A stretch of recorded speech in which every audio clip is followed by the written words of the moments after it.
Hello students, आज हम लोग क्या करेंगे, क्वेश्चन नंबर 4। ठीक है, तो देखो क्वेश्चन क्या कह रहा है। What fraction of a day is 8 hours. 8 घंटे एक दिन की कौन सी भिन्न है। यानी हमारे को क्या बताना है कि एक दिन में से 8 घंटे का क्या फ्रैक्शन है। हमें ये बताना है कि क्या फ्रैक्शन है 8 घंटे का एक दिन में। 8 घंटे का बताना है तो हम दिन के भी क्या लेंगे, घंटे लेंगे। तो एक वन डे में कितने आवर्स होते हैं, 24 आवर्स। एक दिन में 24 आवर्स होते हैं। ठीक है, तो हमने लिख दिया। अब हमसे कितने का पूछा है, हमसे पूछा है 8 घंटे का। तो 8 जो हमसे पूछा है वो ऊपर और नीचे पूरा पूरा कितना है, 24। तो ये हमारा क्या हो गया, आंसर हो गया। दोबारा देखते हैं क्या क्वेश्चन है। What fraction of a day is 8 hours. यानी कि 8 घंटे एक दिन का कितना भिन्न है। 8 घंटे एक दिन का कितना फ्रैक्शन है। तो अगर ये घंटे में है तो हमें दिन में नहीं लिखना, हमें किस में लिखना है, इसको भी घंटे में। तो हमने लिख लिया एक दिन में 24 आवर्स होते हैं, तो 8 हमें दे रखा था, 24 पूरा है। ठीक है, अब अगला देखते हैं। देखो नेक्स्ट क्वेश्चन क्या कह रहा है, पढ़ लो पहले, खुद से ट्राई करो करने की, और अगर ना हो तो फिर सॉल्यूशन देखना। ठीक है, देखो what fraction of an hour is 40 minutes. यानी 40 मिनट एक घंटे का कितना फ्रैक्शन है। 40 मिनट एक घंटे का कितना फ्रैक्शन है। तो हमें 40 मिनट के लिए बताना है, तो हम घंटे नहीं लेंगे, हम इस घंटे को भी किस में बदलेंगे, मिनट में। तो पहले बदलो, 1 hour is equals to 60 minutes. बदल लिया। अब बना दो। पूछा हमसे 40 का है, हमें पता है टोटल कितना हमें दे रखा है, 60। तो ये आंसर आ गया। ठीक है, तो ये करना था हमें, क्या करना था, हमसे पूछा था कि what fraction of an hour is 40 minutes. यानी कि 40 मिनट एक घंटे का कितना फ्रैक्शन है। ठीक है, ये तो हमें मिनट में दे रखा है और ये आर में दे रखा है, तो हम इसको भी पहले मिनट में बदल लेंगे। तो हमने मिनट में बदल लिया। एक घंटे में 60 मिनट होते, हमने बदल लिया। हमें दे 40 रखा था, 60 से हमने वो कर दिया डिवाइड। अब अगर चाहो तो इसको इसके सरलतम रूप में बदल लेना है ना। कैसे बदलते हैं, काटते रहते हैं। देखो पहले तो ये 0 ही कट गई, क्या बच गया, 4/6। अभी ये इसके सरलतम रूप में नहीं है। क्यों नहीं है, क्योंकि ये अभी भी 2 से कट सकता है। तो काट दो, 2 दूनी 4, 2 तिया 6, कितना आ गया, 2/3। तो ये इसका क्या हो गया, आंसर हो गया। ठीक है, ये 5th क्वेश्चन था। अब हम लोग 6th क्वेश्चन देखते हैं। ठीक है, देखो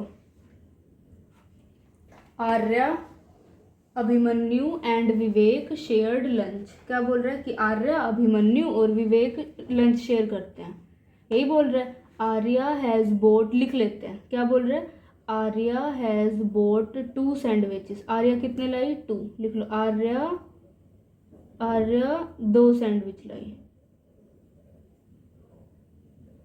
उसके बाद क्या बोल रहा है, 1 made of vegetable and 1 of jam. Arya 2 sandwich लाई, एक वेजिटेबल का बना हुआ और एक जैम का। ऐसे बना लो, एक वेजिटेबल का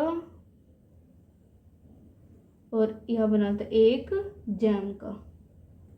ठीक है, आगे क्या बोल रहा है, the other 2 boys forgot to bring their lunch. यानी जो बचे हुए 2 लड़के थे वो अपना लंच लाना भूल गए।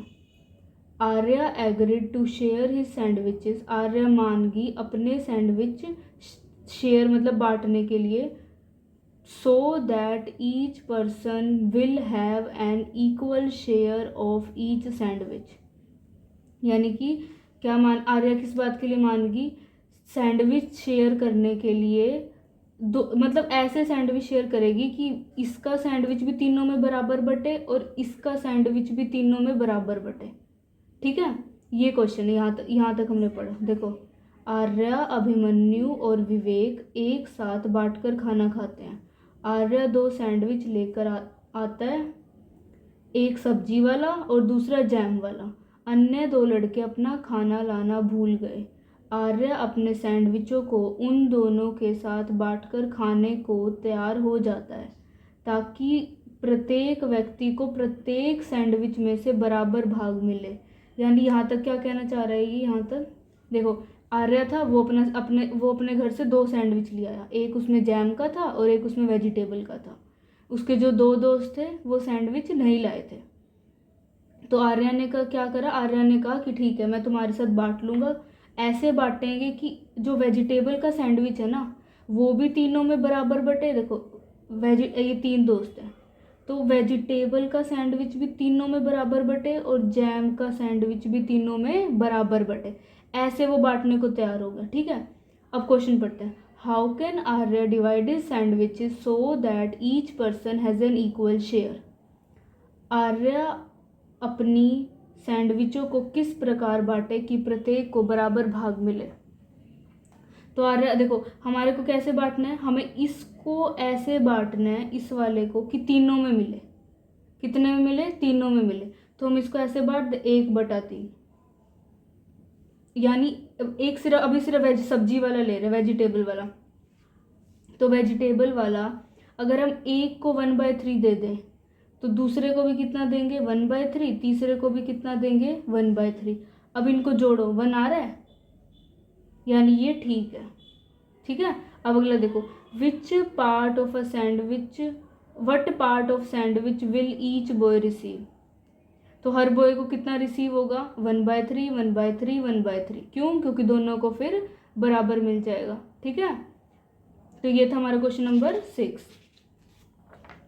अब हम लोग क्वेश्चन नंबर 7 देखते हैं। देखो, कंचन डाई ड्रेसेस, यानी कंचन अपनी ड्रेसेस, डाई मतलब रंग भरना, कंचन अपनी ड्रेसेस को रंग भरती है। She had to dye 30 dresses. लिख लो कितनी ड्रेस डाई करनी है उसको, dresses to dye, dresses to dye, यानी उसको कितनी ड्रेस डाई करनी है 30। कितनी डाई करनी है 30। She has so far finished 20 dresses. इसका मतलब है उसने अभी तक 20 ड्रेस को रंग भर चुकी है। लिख लो, उसने ऐसे लिख लेना, ड्रेसेस फिनिश्ड। कितनी फिनिश कर चुकी है डाई के लिए, 20 फिनिश कर चुकी है। What fraction of dresses has she finished, यानी कितना फ्रैक्शन वो फिनिश कर चुकी है। किसका फ्रैक्शन निकालना है, कितना फ्रैक्शन का वो डाई कर चुकी है, यानी जितना वो डाई कर चुकी है उसका फ्रैक्शन निकालना है। तो फ्रैक्शन कैसे निकालते हैं, जो हमसे पूछा गया है उसको ऊपर रखते हैं, है ना। तो हमसे कितना पूछा गया है, फिनिश्ड का पूछा गया, और वो कितने फिनिश कर चुकी है 20, तो ऊपर 20 आ जाएगा। नीचे कितना आता है टोटल, तो टोटल कितना था 30। हो गया आंसर। इसको बेशक काट दो, छोटा कर दो, 2/3 लिख दो। देखो, कंचन ड्रेसेस को रंगती है, उसने 30 ड्रेस रंगनी थी, उसने पूरी टोटल, यानी टोटल कितनी रंगनी थी 30 रंगनी थी टोटल। उसने अब तक 20 ड्रेस रंग ली हैं, उसने अभी तक 20 रंग चुकी है वो। उन ड्रेसों की कितनी भिन्न रंग ली हैं, उसने ड्रेसों की कितनी भिन्न रंग ली हैं, यानी कितना वो कलर कर चुकी है। तो हमें पता है 20 कलर कर चुकी है, टोटल 30 थी, तो ये आंसर आ गया। ठीक है, अब हम लोग 8th क्वेश्चन देखते हैं। देखो 8th क्वेश्चन क्या कह रहे हैं हमारे को, right the natural numbers from 2 to 12। Natural number लिखने 2 से 12 तक। लिखे पहले नेचुरल, देखो 2 3 4 5 6 7।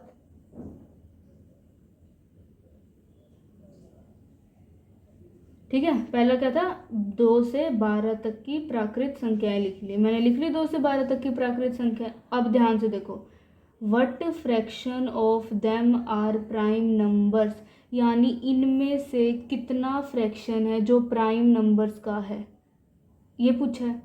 तो फ्रैक्शन कैसे निकालते हैं, ऊपर वो आता है जो हमसे पूछा गया है। देखो हमें फ्रैक्शन निकालना है, ऊपर ये होता है, ऊपर वो आता है जो हमसे पूछा गया है, नीचे आता है टोटल यानी पूरा, है ना। अब ध्यान से सुनो, हमसे क्या पूछा गया है कि इनमें प्राइम नंबर्स कितने हैं। अब पहले तो हम ये निकाल लेते हैं इनमें प्राइम नंबर्स हैं कितने। ठीक है, लिखते हैं प्राइम नंबर्स।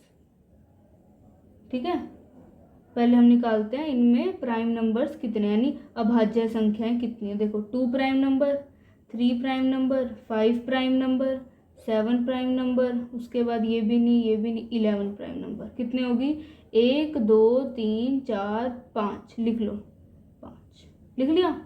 हमसे पूछा गया है कि प्राइम नंबर्स का फ्रैक्शन निकालना है। हमने प्राइम नंबर निकाल लिए, 5 आए। जो हमसे पूछा गया वो लिखा जाता है ऊपर। कहाँ लिखा जाता है, ऊपर। नीचे लिखा जाता है टोटल, यानी पूरी कितनी है। तो गिन लो पूरी, 1 2 3 4 5 6 7 8 9 10 11। ये हमारा क्या आ गया, आंसर। ये हमारा क्या आ गया, आंसर। ठीक है, तो ये था। दोबारा देख लेते हैं, पहले ऊपर वाला देख लेते हैं। कंचन ड्रेस को डाई करती है, उसके पास पूरी मिला के 30 ड्रेस थी टोटल। उसके पास टोटल ड्रेस थी 30, वो 12 को कलर कर चुकी है। ठीक है, हमसे पूछा है कि वो कितनी फ्रैक्शन को कलर कर चुकी है। हमसे पूछा है कि वो कितने फ्रैक्शन को कलर कर चुकी है। तो ऊपर वो आता है जो हमसे पूछा गया है, और हमें पता है हमसे पूछा गया है कि कितने रंग कर चुके हैं, और हमें पता है वो 20 है। हमने ऊपर 20 लिख दिया। टोटल नीचे आता है, टोटल 30 थी, वो हमने नीचे लिख दिया। ठीक है, तो आंसर कितना आ गया, 2/3। अगला क्या कह रहा है, नेचुरल नंबर लिखो। पहले 2 से 12 लिख दिए मैंने, नेचुरल नंबर 2 से 12। अब कह रहा है इनमें से फ्रैक्शन बताओ प्राइम नंबर्स का। किसका फ्रैक्शन, प्राइम नंबर्स का। तो पहले प्राइम नंबर्स निकाल लेंगे। ये आ गए हमारे प्राइम नंबर्स, 2 3 5 7 और 11, वो मैंने यहाँ लिख दिए। नीचे आता है फ्रैक्शन में टोटल। टोटल भी मैंने गिन लिया 11। ऊपर जो पूछा गया है 5, नीचे आता है टोटल यानी पूरा 5/11। ठीक है, ये था क्वेश्चन नंबर 8। अब जो क्वेश्चन नंबर 9 है ना, वो सेम ही है, मतलब इसी के जैसा ही है, तो वो आप लोग खुद से कर लेना। ठीक है, अब हम लोग नेक्स्ट क्लास में क्वेश्चन नंबर 10 और 11 करेंगे। चलो नहीं, हाँ चलो नेक्स्ट क्लास में करते हैं। ठीक है, ओके, तब तक के लिए आप लोग इसको करो। Thank you.